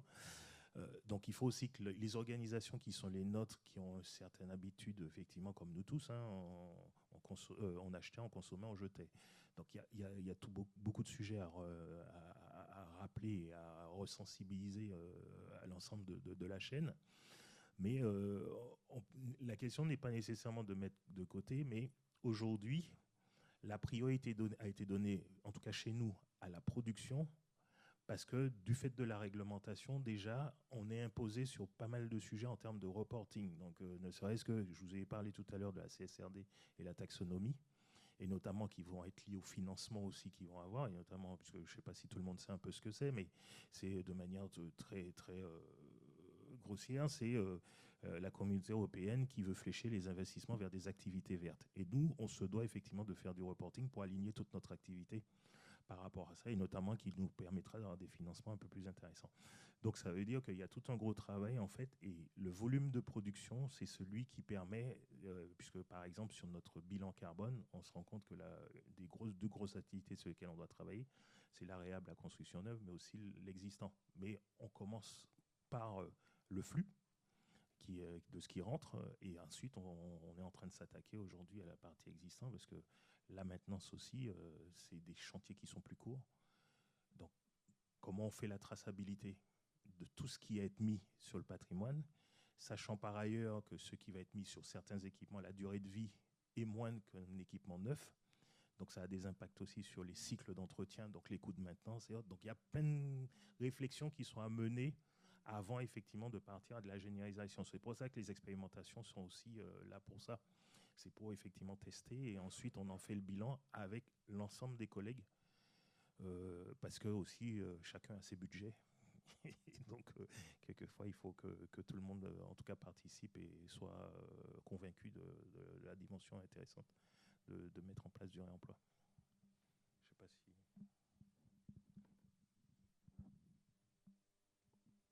Merci. Bonsoir, Jérôme Tarou du collectif Cancan. Je pose une question qui est tangente avec la précédente. Le réemploi aussi, c'est aussi une question de fin de vie du bâtiment et de réemployabilité des matériaux qui sont mis en œuvre. Comment vous intégrez ça dans justement les marchés que vous pouvez écrire ou les préconisations que vous pouvez demander aux équipes de maîtrise d'œuvre? Nous, on n'est pas assez avancé pour vous répondre. Alors, je dirais la question de la réhabilitation, elle est un peu plus complexe puisqu'on part sur de la matière existante. Donc, bien évidemment, les diagnostics ressources permettent effectivement de pouvoir, mais on travaille que sur une partie d'un bâtiment puisqu'on va venir le réhabiliter, donc il y a des choses qui vont rester et d'autres qui vont être remplacées. Mais comme je le disais, le sujet est beaucoup plus intéressant sur le neuf, c'est ce dont je parlais tout à l'heure. C'est tout le travail qu'on est en train de faire sur les indicateurs de démontabilité que l'on va intégrer dans les conceptions des projets, de manière à ce que, une fois le bâtiment livré, on puisse avoir, si possible, le maximum d'équipements et de matériaux facilement démontables pour les futures interventions de maintenance, réhabilitation ou déconstruction. Donc l'idée, c'est de travailler plutôt pour l'avenir. Ça nous permettra de ne plus faire de diagnostic ressources et de pouvoir justement avoir cette possibilité de rentrer sur le marché des matériaux qui soient facilement démontables, donc facilement aussi modifiables ou réemployables ou recyclables, ce que vous voulez. Mais en tout cas, on va être sur des possibilités plus faciles de seconde vie des matériaux, alors qu'aujourd'hui, ce qu'il faut dire aussi, parce que tout à l'heure je parlais de coûts, mais notamment sur les déconstructions par exemple, on n'est pas encore suffisamment à de la maturité au niveau de toutes les entreprises de déconstruction pour avoir des coûts similaires sur à peu près les mêmes coûts de surcoût de dépose de certains matériaux. Donc nous, on le voit, ça fluctue. Et donc les questions de surcoût de dépose aussi, en fonction de leur fluctuation, peuvent aussi amener à ne pas y aller. Parce qu'on a aussi un modèle économique à tenir sur aussi les projets. Donc on peut avoir la volonté, mais quelquefois on peut avoir des freins qui nous amènent aussi à être un peu plus prudent. Tout à l'heure, c'est ce que je disais un peu à Raphaël, et notamment Tiffaine qui est dans la salle de Cancun peut en témoigner, mais on avait monté une réflexion de sillage de béton, de murs en béton dans un projet de déconstruction pour le réintégrer dans un projet neuf en cloison non porteuse. On a abandonné parce que la compétence n'est pas vraiment là et puis ça coûte relativement cher. Donc l'expérimentation permet de traiter, mais on ne peut pas expérimenter et généraliser sur tous les sujets parce qu'à un moment, l'expérimentation permet aussi d'accompagner les montées en compétences des filières et de pouvoir aussi avoir des coûts qui soient plus en tout cas calibrés par rapport à la capacité qu'on a à aussi faire cette expérimentation au niveau financier.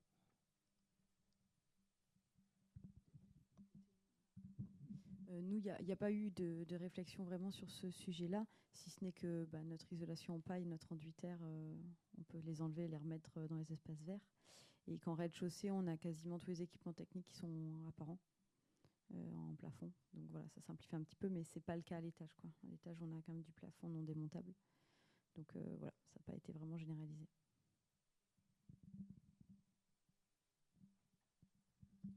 Est-ce qu'il y a d'autres questions ?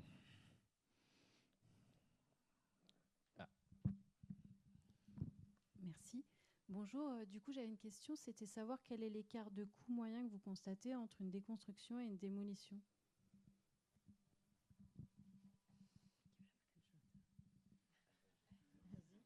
Juste, on n'a pas fait chiffrer la démolition classique. En fait, on a intégré nos attentes.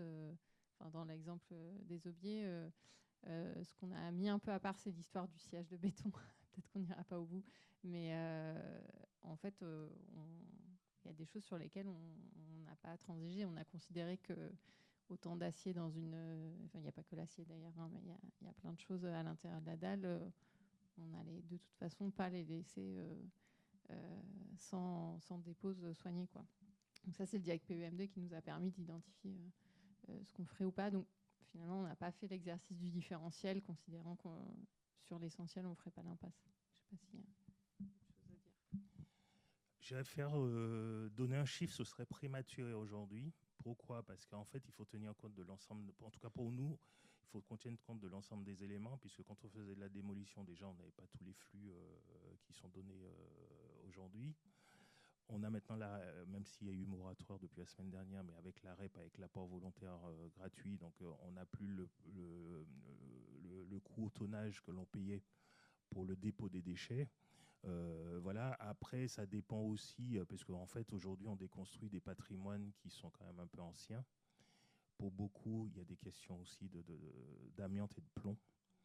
Et tout à l'heure, quand je vous disais, après ça, c'est la volonté qui a été la nôtre, et notamment dans le cadre aussi de la réflexion avec le GPV, c'est que pour pouvoir aussi faire du béton dans le béton, par rapport à ce que je vous ai dit tout à l'heure, les caractérisations de béton pour du type 1 et type 2, ça nécessite aussi un curage beaucoup plus précis pour supprimer en fait toutes les impuretés par rapport à une déconstruction, une démolition classique. Donc ça aussi, ça coûte. Mais par contre, même si on ne peut pas généraliser, parce que pour l'instant, quand je vous dis que l'écosystème n'est pas très mature, c'est qu'aujourd'hui, le béton que nous caractérisons et qui nous permet de dire qu'on peut être sur du T1 ou T2, on le met en clause de révision dans nos marchés pour que les entreprises de déconstruction nous donnent un prix de rachat. Là aussi, les coûts qui sont donnés ne sont pas peuvent différencier. Et c'est là où, dans la question, je dirais, plus globale qu'est la nôtre, on se rend compte aujourd'hui que les gisements qui sont sur les projets sont aussi demain des ressources financières. Pourquoi? En tout cas, c'est une réflexion qui est la mienne et que je vois avec toutes les discussions que j'ai. Parce qu'aujourd'hui, on se rend compte aussi que beaucoup d'industriels ont travaillé sur l'outil de production, notamment sur la question de production d'énergie du fait des fours et autres. Mais on se rend compte aujourd'hui qu'ils cherchent de la matière première de manière à les intégrer dans leur process industriel pour diminuer encore le niveau carbone de leurs produits. Et en fait, aujourd'hui, la discussion qui se pose, c'est de dire à combien vous nous les rachetez. Donc on commence à avoir des gens qui nous rachètent des matériaux. Donc ça rentre aussi dans la question du modèle économique. Et le coût de rachat aujourd'hui, il n'est pas encore stabilisé puisqu'on est quand même sur des écosystèmes qui sont assez nouveaux.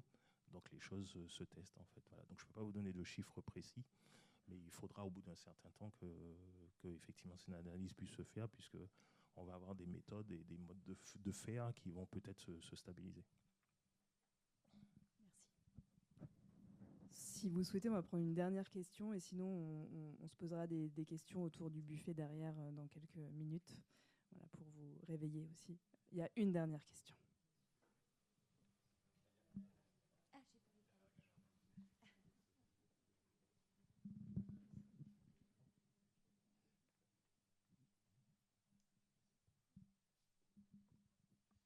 Bonjour, Léa Brachet de Terraou. On a un bureau d'études économie circulaire et environnement. On a beaucoup parlé là de réemploi dans les logements.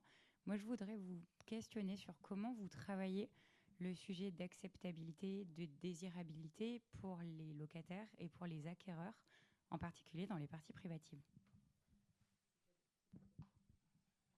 C'est pas que pour moi. Je m'attendais, je me disais la question, elle arriverait quand? Merci Léa.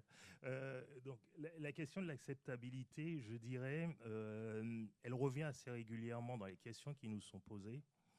Moi, ce que j'essaie de faire souvent dans les discussions que j'ai, et notamment y compris en interne, parce que quand on a commencé à dire qu'il fallait faire du réemploi, assez rapidement, vous avez le responsable de programme qui dit « Ah non, moi, j'en veux pas, c'est trop compliqué ».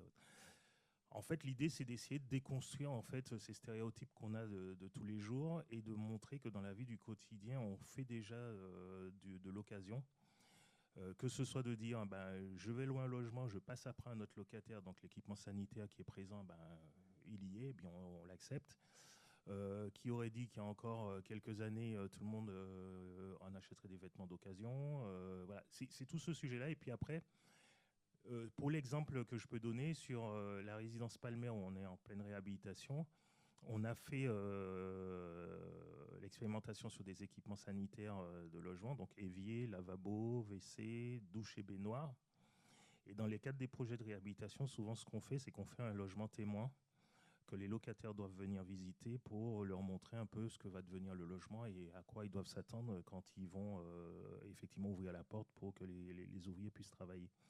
Et en fait, le petit jeu qui a été fait, c'est de faire visiter les logements et qu'à l'issue de la visite, si les locataires n'avaient rien vu, on leur dit effectivement que les équipements sanitaires que vous avez vus, ils ont été réemployés. Et en fait, la preuve, par effectivement l'exemple, arrive à démontrer aux locataires que finalement, on peut mettre des équipements et on ne fait pas la différence. Donc en fait, on casse un peu cette question d'acceptabilité parce que les gens voient que l'équipement qui sera remis, en fait, il ressemble à du neuf. Voilà.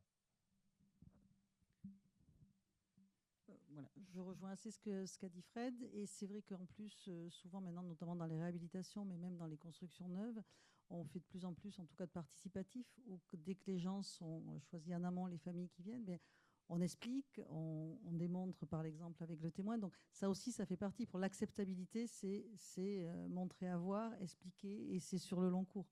C'est pas du jour au lendemain qu'ils découvrent un logement, même s'ils ne se rendent pas forcément compte tout de suite, effectivement, du lavabo qui finalement est de seconde main. C'est plus compliqué, effectivement, aujourd'hui, on s'en aperçoit en conception, puisqu'on est sur des projets promoteurs, bailleurs, et là, et où, effectivement, les aménageurs, nous, bien sûr, on doit un certain pourcentage de réemploi. C'est vrai qu'il y a une réticence aujourd'hui chez les promoteurs, parce que, mine de rien, ils vendent, eux, assez cher un logement, et là, c'est un peu plus compliqué dans le cas de la commercialisation. Donc, il va falloir peut-être un peu plus de temps sur ce sujet-là, mais en tout cas, le fait qu'on ait des opérations communes, promoteurs et bailleurs, je pense qu'au fur et à mesure, eh bien, pareil, hein, tout le monde va s'acculturer. Je vais juste rajouter un sujet qui est connexe, puisque comme ça, si la question n'a pas été posée, je vais la poursuivre, c'est est-ce que finalement, quand vous faites de la construction, par exemple, ça ne vous pose pas de problème de mettre différents équipements dans les différents logements ? Quand on fait de la réhab et quand on fait de la gestion de patrimoine, au bout d'un certain temps, les équipements dans les logements sont différents. Donc là aussi, c'est le pas de côté qu'on doit faire parce que, comme je disais tout à l'heure, on a été dans un système qui nous a mis à faire toujours la même chose un peu partout. Je dirais la seule différence près peut-être sur des questions un peu d'équipement avec les questions de maintenance et de SAV. Mais est-ce problématique d'avoir des équipements sanitaires dans des logements, dans différents logements dans un même bâtiment ? Je sais pas, est-ce qu'on a besoin de revêtements de sol, les mêmes revêtements de sol partout ? Puisque en plus, quand on fait de l'accession, quand il y a les TMA, les gens choisissent, et au fil du temps, les gens aussi, quand on fait les réhab, on change les équipements. Donc je pense que c'est aussi beaucoup de pédagogie à faire, parce qu'il faut refaire venir aux gens à ce qu'ils vivent tous les jours. Et justement, on se rend compte que quand on leur dit ça, ah oui, c'est vrai, ah oui, c'est vrai, ah oui, c'est vrai. Voilà. Donc je pense que c'est pas un peu tout ce discours et l'accompagnement qui est à faire pour amener un peu à une réalité qui fait que il faut déconstruire ce qu'on nous a mis et il faut qu'on reparte sur de la sobriété et des choses qui sont un peu du bon sens, je dirais. Même pour rebondir aussi, ça permet des fois d'apporter des matériaux qu'on ne pourrait pas se permettre, très qualitatifs, avec du cachet important, qu'on ne pourrait pas se permettre sur du neuf. On voyait les radiateurs fonte ou autres, qui peuvent apporter un plus aussi là-dessus. Je vais clôturer là-dessus et juste présenter l'agenda des prochains jours. Déjà de nos partenaires du 308. Il y a 3 journées de formation sur le réemploi, déconstruction et réemploi qui sont prévues le 24 juin, 15 septembre et 8 octobre. Donc je vous invite à aller voir le site de Mage Formation. comme ça, j'ai même pas besoin de les dire, c'est parfait. Il y a la Maison de l'Architecture, du coup, qui fait aussi une visite de la base du réemploi à Mérignac et de la ZAC Nouvelle Ère à Biganos, donc le 4 avril prochain. Hop, pardon. Et ensuite, je voulais vous parler des 2 prochaines tables rondes qui arrivent du cycle. Du coup, le 17 avril, donc toujours des jeudis, ça va être sur assurance et contrôle des matériaux de réemploi. Quel cadre et quelle liberté. Donc nous allons accueillir la MAF, Michel Klein de la MAF, Alp Control et Urban Law, qui est un cabinet de juristes. Ensuite, le 12 juin, nous accueillerons ce sera la table ronde, pardon, ça sera sur les plateformes physiques et numériques, où et comment trouver la ressource. Et donc, je vous invite toutes et tous à venir très nombreuses et très nombreux à ces moments-là. Donc, je vous remercie, bonne soirée, et il y a un buffet.